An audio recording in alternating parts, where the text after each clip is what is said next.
دوسری بات یہ ہے کہ آپ علیہ الصلوۃ والسلام نے ارشاد فرمایا کہ کوئی بھی بیمار ہو سکتا ہے. ایسا نہیں ہے کہ میں عالم دین ہوں، میں مفتی ہوں، یا میں فلاں فلاں فلاں حافظ ہوں، قاری ہوں، اس لیے مجھے کوئی بیماری نہیں آئے گی. ایسا ہرگز نہیں ہے.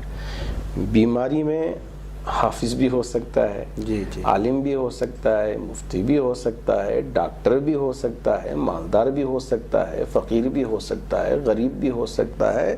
جسے چاہے بیماری لگ سکتی ہے. یہ نہ سوچیں کہ میں یہ ہوں تو اس لیے نہیں لگے گا، ایسا نہیں ہے. اللہ مقدرات میں سے ہے، لیکن احتیاط کرنا اتنا ہی ہمارا حق ہے. بقیہ اللہ کے قبضے قدرت میں اللہ حفاظت کرنا چاہے. حفاظت ہماری ہوگی، اگر اللہ اس میں مبتلا کرنا چاہے تو وہ اللہ کے قبضے قدرت میں. تیسری چیز یہ ہے کہ ان بیماریوں کے ایام میں اللہ کے رسول علیہ الصلوۃ والسلام نے ارشاد فرمایا کہ تم اپنے گھر میں رہ جائیں، باہر نہ نکلیں. اب اگر گھر میں رہتے ہیں تو اپنے آپ کو وہاں محفوظ کر لیتے ہیں. آپ علیہ الصلوۃ والسلام نے ارشاد فرمایا اس پر ایک شہید کا اجر ملتا ہے. گھر میں محفوظ ہو گئے، بیماری آئے نہ آئے، دونوں صورتوں میں اگر ہم اپنے آپ کو بچاتے ہیں، اللہ کے رسول علیہ الصلوۃ والسلام نے ایک شہید کو جو ثواب اللہ عطا فرماتے ہیں وہی ایسے احباب کے لیے عطا کرتے ہیں. یہ ساری حدیثوں کو ہم سامنے رکھ کر یہ طے کر لیں کہ یہ سارے احتیاطی تدابیر یہ اللہ پر یقین رکھنے کے منافی نہیں ہے. تو ہم اللہ پر یقین بھی رکھیں، احتیاطی تدابیر پر عمل بھی کریں. ایک بات تو یہ ہوئی. دوسری بات یہ ہے کہ اب لوگ ہم سے پوچھتے ہیں کہ مولانا اب تک ہم امام کی اقتداء کرتے تھے، امام صاحب اللہ اکبر بولتے تو رکوع میں چلے جاتے، سمیع اللہ لمن حمیدہ کہتے تو رکوع سے اٹھ جاتے، پھر اللہ اکبر بولتے تو سجدے میں چلے جاتے، سجدے سے اٹھ جاتے، امام کے تابع تھے. اب ہم گھر میں رہتے ہیں، بہت سارے ایسے ہمارے مسلمان ہیں جن کو استغفار تک پڑھنا نہیں آتا، درود شریف تک پڑھنا نہیں آتا، چھوٹی چھوٹی سورتیں تک ان کو یاد نہیں ہیں. تو اب وہ احباب پریشان ہیں کہ اب ہم نماز پڑھیں تو کیسی نماز پڑھیں. ہمارے حضرات اکابر علماء سے میں نے دریافت کیا کہ ہمارے بہت سارے مسلمان بھائیوں کی یہ پریشانی ہے. اب یہ اس وجہ سے رمضان آ رہا ہے، جذبے میں ہیں کہ جو بھی ہو دیکھ لیا جائے گا، چلو ہم مسجد میں ہی نماز پڑھیں گے. اب ایسے احباب کے لیے ہم کیا پیغام دیں؟ حضرت مولانا ولی رحمانی صاحب جو جنرل سیکریٹری ہیں آل انڈیا مسلم پرسنل لا بورڈ کے، ابھی حضرت سے میری گفتگو ہوئی تو حضرت نے بھی فرمایا، اور دوسرے اکابر حضرات علماء سے بھی میری گفتگو ہوئی، سب نے فرمایا کہ جیسا بھی ہو سب گھر میں ہی رہیں، یہ میرے آقا صلی اللہ علیہ وسلم کی سنت ہے.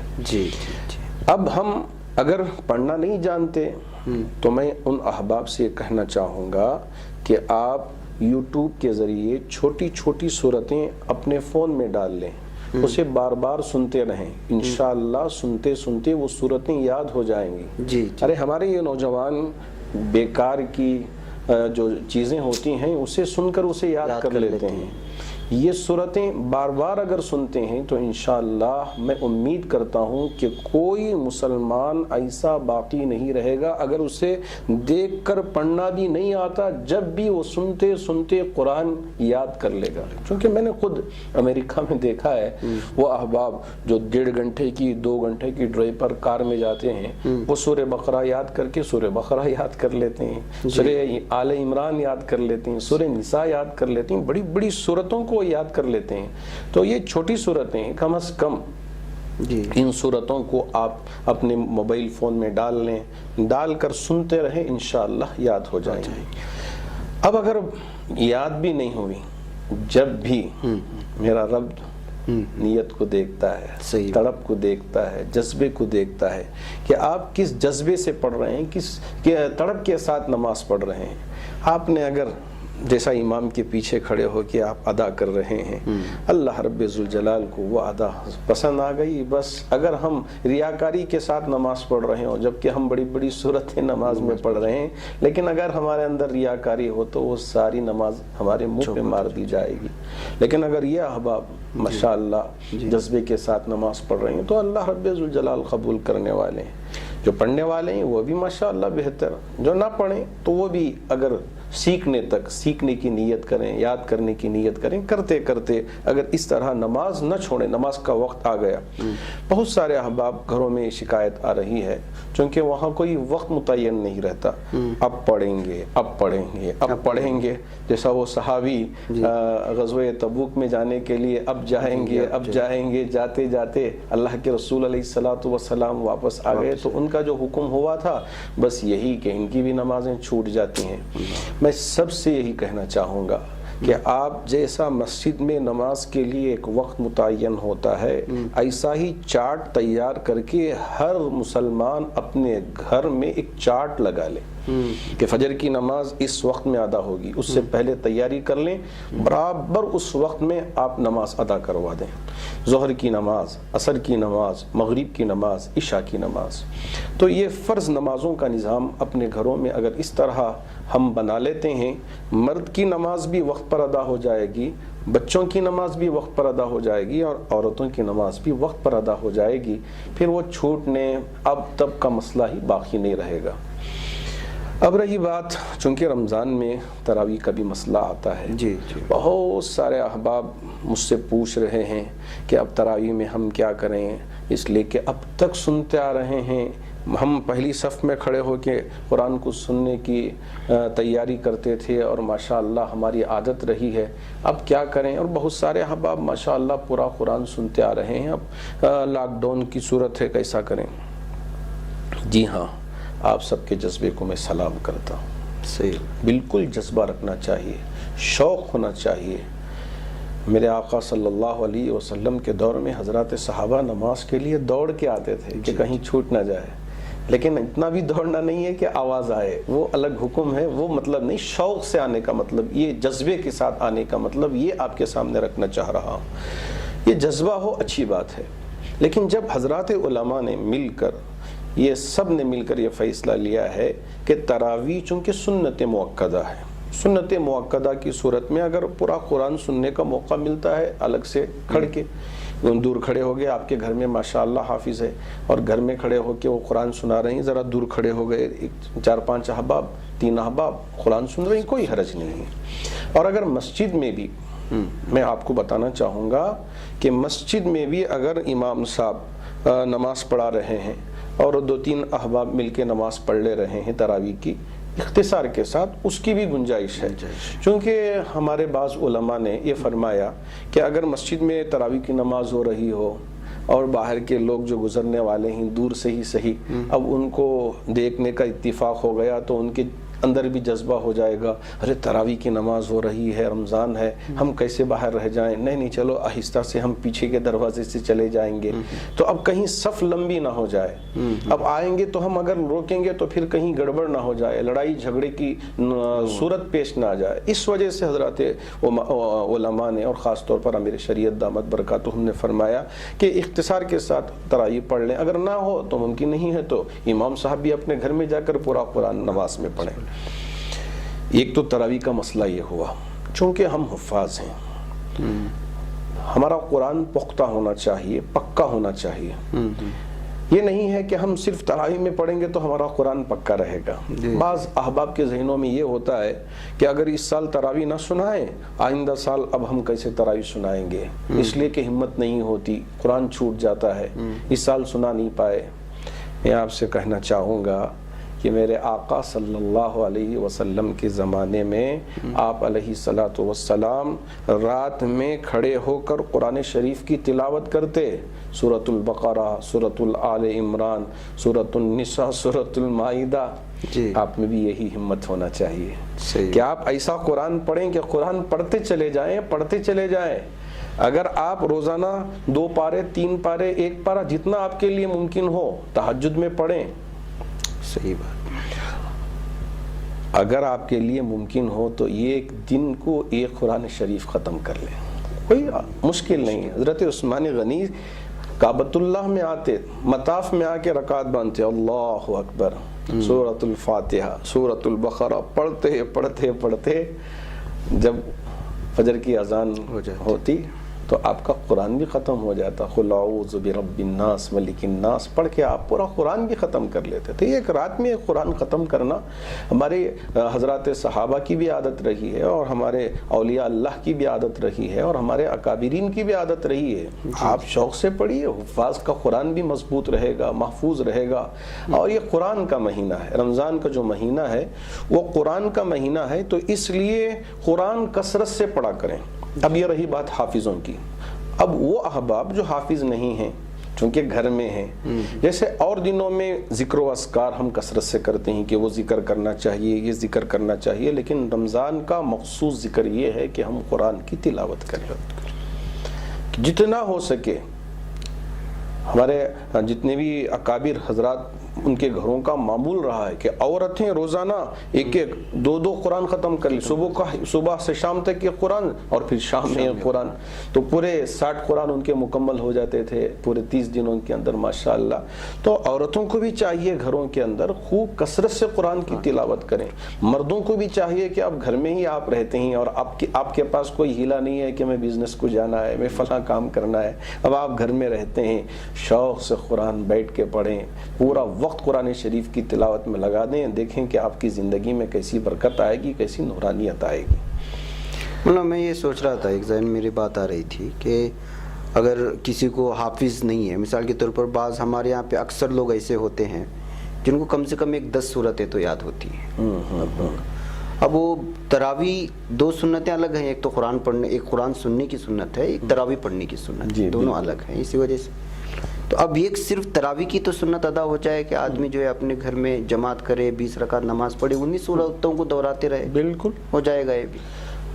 وہ احباب جن کو صرف 10 صورتیں یاد ہیں، علم ترا سے لے کے سورۃ الناس تک 10 صورتیں ہوتی ہیں، پہلی 10 رکعتوں میں 10 صورتیں پڑھ لیں، پھر آخر کی 10 رکعتوں میں پھر وہی صورتوں کو لوٹا لیں، نماز ہو جائے گی۔ ایک سنت تو ادا ہو ہی جائے گی، سنت تو ادا ہی ہو جائے گی، گھر میں بہت آرام سے بھی پڑھ سکتے ہیں، اتنا تو کم سے کم اگر قرآن کا تھوڑا حصہ یاد ہے تو وہ پڑھ لیں، اگر یاد نہیں ہے تو کم از کم سورۃ الفیل سے لے کر سورۃ الناس تک 2 مرتبہ آپ لوٹا لیں تو آپ کی تراویح کی نماز مکمل ہو جائے گی۔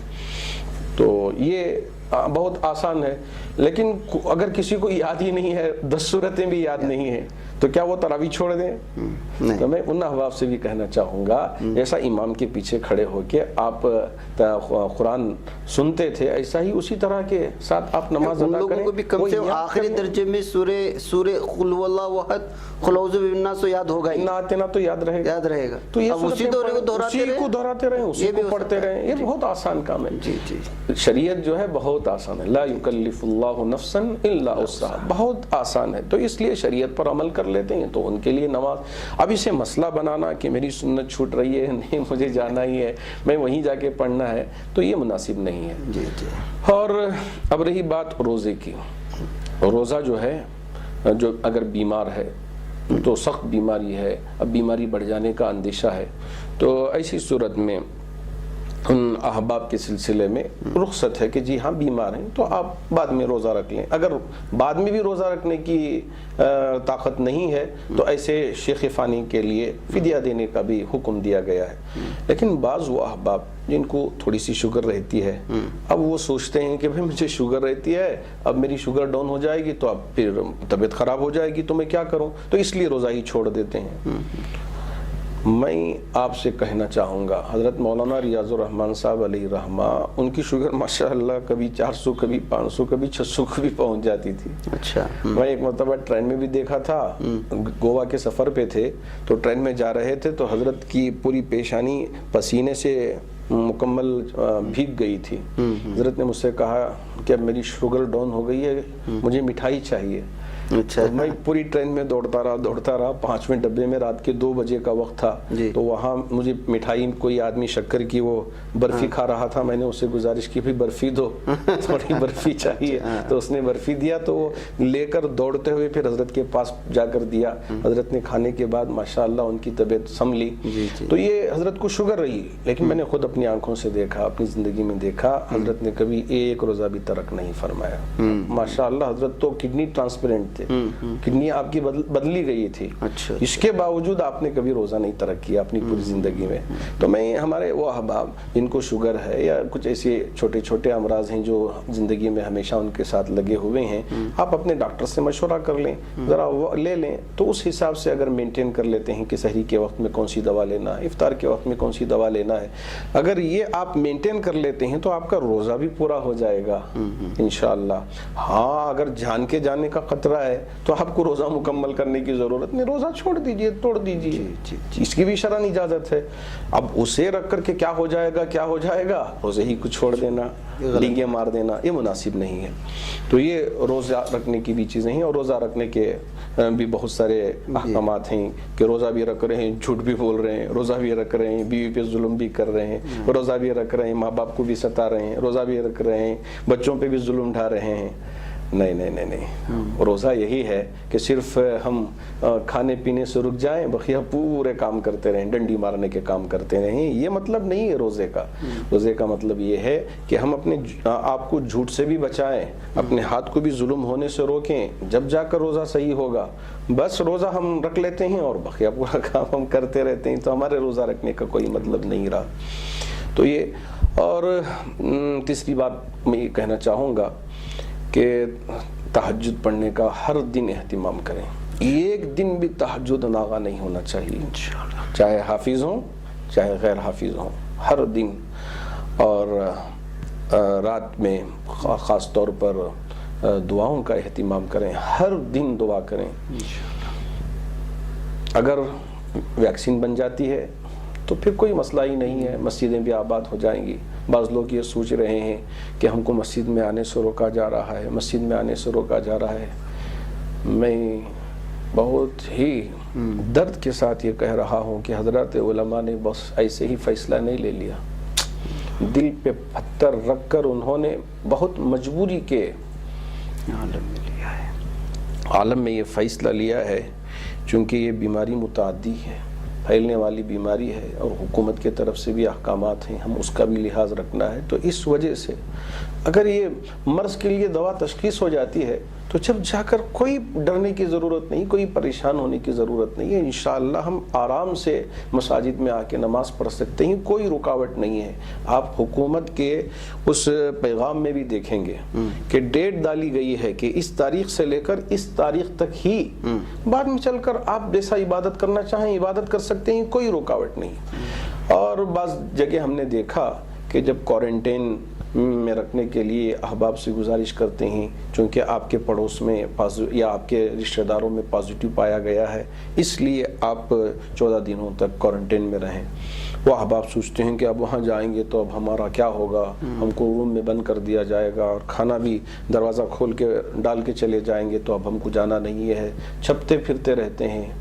یاد رکھیں کہ اگر خدا نخواستہ آپ کے لیے پازیٹیو ہو تو آپ بھی اس مرض کی وجہ سے کہیں خطرے میں نہ پڑ جائیں, اور ساتھ ساتھ آپ اپنے گھر والوں کو بھی خطرے میں نہ ڈال رہے ہیں. صحیح بات ہے. تو اب چاہیے کہ آپ ڈاکٹروں کا مشورہ مانیں, یہ آپ کو جبرن لے کر نہیں جا رہے ہیں, اس میں آپ کی بھی حفاظت ہے اور آپ کے گھر والوں کی بھی حفاظت ہے.